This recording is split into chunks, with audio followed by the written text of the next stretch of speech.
ये बात देखते कि छात्राओं हम लोग राजनीति विज्ञान के प्रथम प्रश्न पत्र विश्व के प्रमुख संविधान के अंतर्गत हम जापान का संविधान पढ़ रहे थे।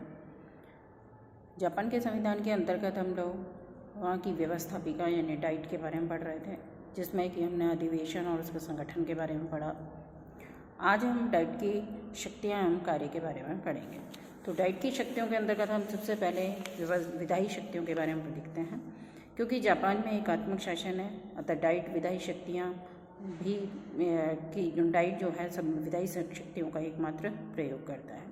तो संविधान विधायी विषयों की गणना नहीं करता है, अतः डाइट सभी क्षेत्रों और सभी विषयों राजनीतिक, आर्थिक, सामाजिक स्तर पर वे कानून निर्माण कर सकती है। डाइट राज्य शक्ति का सर्वोच्च अंग है, तो कानून निर्माण की एकमात्र संस्था है वह, परंतु उसकी कानून निर्माण की शक्ति असीमित नहीं है, उस पर संवैधानिक और व्यवहारिक सीमाएं भी बंधी हुई हैं। संवैधानिक सीमाओं के अंतर्गत हम देखते हैं तो जापान में संविधान सर्वोच्च है, तो डाइट नहीं है, तो इसीलिए संविधान के अनुसार ही उसे अपने कानून बनाने पड़ते हैं। यद्यपि जापान में डाइट द्वारा पारित विषयों पर वहाँ पर कानून विषयों पर कार्यपालिका वीटो नहीं लगा सकती, परंतु उन पर न्यायपालिका वीटो लगा सकती है, तो इसीलिए वो संविधान के अनुसार ही कार्य करती है। तीसरी बात आती है, जापान के नागरिकों के अधिकार शाश्वत और अखंड हैं, तो उनको भी इसको ध्यान में रखना पड़ता है कि उसके अनुसार ही उसे कानून बनाने पड़ते हैं, तो इसलिए वो सर्वा नहीं हो सकती। डाइट एक स्थानीय लोक सत्ता में लागू होने वाले किसी भी विशेष कानून को तब तक निर्मित नहीं कर सकते जब तक कि उस पर संबंधित जो स्थानीय लोक सत्ता है के मतदाता हैं वे उस पर बहुमत के आधार पर उससे सहमति प्रदान नहीं कर देते। इसी प्रकार वहाँ पर जन्म संग्रह भी रखा गया। जनता जो है जब अगर उसे संवैधानिक संशोधनों को स्वीकार कर लेती है तभी वह उस पर संविधान में संशोधन कर सकती है। तो ये तो है संवैधानिक रूप से सीमाएं। और व्यावहारिक सीमाएं यदि हम देखते हैं तो कानून निर्माण की संस्था होते हुए भी डाइट व्यवहार में विधेयकों का आरंभ नहीं करती है। जितने भी विधेयक डाइट में प्रस्तुत किए जाते हैं उनमें अधिकांश मंत्रिमंडल द्वारा प्रस्तुत किए जाते हैं। तो इस प्रकार हम देखते तो डाइट वहाँ पर सर्वा नहीं है, कैबिनेट के द्वारा प्रस्तुत किए जाते हैं। और डाइट के जितने भी साधारण सदस्यों के पास समय और तकनीकी ज्ञान का अभाव होता है, तो अतः उसे विधेयक के प्रारूप के लिए प्रशासन का विशेषज्ञों के ऊपर निर्भर रहना पड़ता है। तो डाइट मोटे रूप से विधेयकों को पारित तो कर सकती है, उनकी विस्तृत विवरण के लिए उसे कार्यपालिका के कानूनों पर निर्भर रहना पड़ता है। तो ये तो हमने देखा इसकी विधायी शक्तियाँ। अब हम देखते हैं इसकी कार्यपालिका शक्ति। जापान में कार्यपालिका के निर्माण की प्रक्रिया डाइट से प्रारंभ होती है। डाइट अपने प्रस्ताव द्वारा अपने सदस्यों में से प्रधानमंत्री का मनोनयन करती है, जिसे सम्राट औपचारिक रूप से प्रधानमंत्री की नियुक्ति करता है।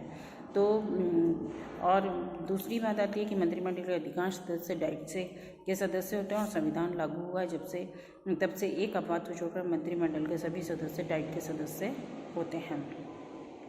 मंत्रिमंडल डाइट के प्रति सामूहिक रूप से उत्तरदायी होता है। तो इस प्रकार यहाँ पर जो सारी शक्तियाँ जो हैं वो किसके पास हैं? डाइट के पास हैं। डाइट के सदस्य मंत्रिमंडल से शासन के संबंध में सूचनाएं प्राप्त कर सकते हैं, सार्वजनिक विषयों पर सरकारी दृष्टिकोण का स्पष्टीकरण मांग सकते हैं और वे प्रश्न पूछ सकते हैं, पूरा प्रश्न पूछ सकते हैं, काम रोको प्रस्ताव ला सकते हैं, निंदा प्रस्ताव ला सकते हैं। तो इस प्रकार डाइट जो है कार्यपालिका पर नियंत्रण करती है। तीसरा है वित्त पर नियंत्रण। वित्त पर पूर्ण नियंत्रण डाइट का होता है। वार्षिक जितना बजट होता है वो मंत्रिमंडल द्वारा भले पेश किया जाता है, लेकिन मंत्रिमंडल पर पूरी देखरेख जो है वो पूरी किसका होता है? डाइट का होता है। डाइट जैसे पारित करता है वैसे ही मंत्रिमंडल जो है उसे पेश करता है। तो इस प्रकार डाइट इस बात का निर्धारित करती है कि राष्ट्रीय वित्त के प्रशासन की शक्ति का प्रयोग किस प्रकार किया जाएगा। डाइट बजट पर निर्धारित आय व्यय की मदों को स्वीकार करती है और जब तक उन पर डाइट की स्वीकृति प्राप्त नहीं होती है तो सरकार ना तो खर्च कर सकती है और ना ही कोई भी जो एकत्रित कर सकती है। तो मंत्रिमंडल सरकार के वार्षिक आय व्यय संबंधी लेखा परीक्षक बोर्ड की रिपोर्ट को डाइट के समक्ष प्रस्तुत करता है। तो जापान का संविधान डाइट को एक आरक्षित निधि की स्थापना का अधिकार भी देता है। यह आपसे क्वेश्चन कई बार पूछा जाता है 2 नंबर का कि आरक्षित निधि क्या होती है। तो आरक्षित निधि जो है संविधान के द्वारा डाइट में प्रस्तुत किया जाए, डाइट को अधिकार है। इस निधि से मंत्रिमंडल उन आकस्मिक आवश्यकताओं की पूर्ति के लिए जिनका पूर्वानुमान वार्षिक बजट में नहीं होता है धन व्यय कर सकती है। यद्यपि बाद में व्यय की गई धनराशि के लिए डाइट की स्वीकृति प्राप्त करनी पड़ती है। तो मध्य संविधान के अंतर्गत साम्राज्यिक घराने संपत्ति और खर्चे डाइट के नियंत्रण में नहीं थे, परंतु वर्तमान में संविधान के अंतर्गत ये खर्चे भी डाइट के नियंत्रण में है। विदेशी संबंधों पर नियंत्रण। पूरा नियंत्रण विदेशी संबंधों पर डाइट का है। मंत्रिमंडल के प्रतिनिधि के रूप में प्रधानमंत्री सामान्य राष्ट्रीय मामलों और विदेशी संबंधों के बारे में डाइट के समक्ष एक रिपोर्ट प्रस्तुत करता है। मंत्रिमंडल दूसरे देशों से संधियों के लिए वार्ताएं तो कर सकता है, परंतु वे लागू तभी हो सकती हैं जबकि वो डाइट के द्वारा स्वीकृति हो जाती है। तो प्राइम मिनिस्टर जो है यानी प्रधानमंत्री जो है डाइट की उपेक्षा नहीं कर सकता। कार्यपालिका दूसरे देशों से समझौते कर सकती है, उस पर डाइट की स्वीकृति की आवश्यकता नहीं होती। फिर है जांच शक्तियाँ। जांच कार्यों के लिए डाइट किन्हीं गवाहों की उपस्थिति और उनकी गवाही तथा रिकॉर्डों को पेश करने की मांग कर सकती है। नेक्स्ट है महाभियोग न्यायालय की स्थापना। अनुच्छेद 64 के अनुसार डाइट उन न्यायाधीशों के महाभियोग के निर्णय के लिए जिनके विरुद्ध पद मुक्ति का संबंधी कार्यवाही आरंभ की जा चुकी है, दोनों सदनों के सदस्यों में से महाभियोग न्यायालय की स्थापना करती है। नेक्स्ट है संवैधानिक सभा। संवैधानिक सभा क्या है कि डाइट के संबंध में डाइट को संविधान में संशोधन करने के हेतु संशोधन प्रक्रिया को आरंभ करने की शक्ति प्राप्त होती है।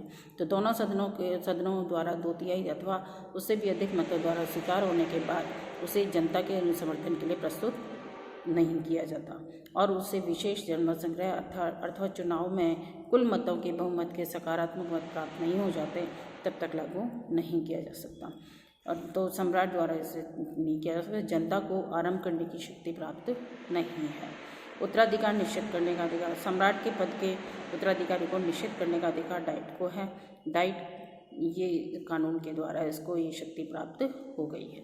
तो डाइट के संगठन संबंधी अधिकार। अपने सदस्यों के निर्वाचन हेतु डाइट कानून द्वारा निर्वाचन पद्धति, मतदान पद्धति, निर्वाचन क्षेत्रों आदि का निर्धारण करता है।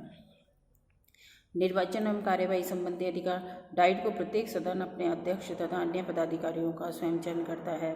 वह किसी सदस्य को गलत व्यवहार के कारण दंडित भी कर सकता है।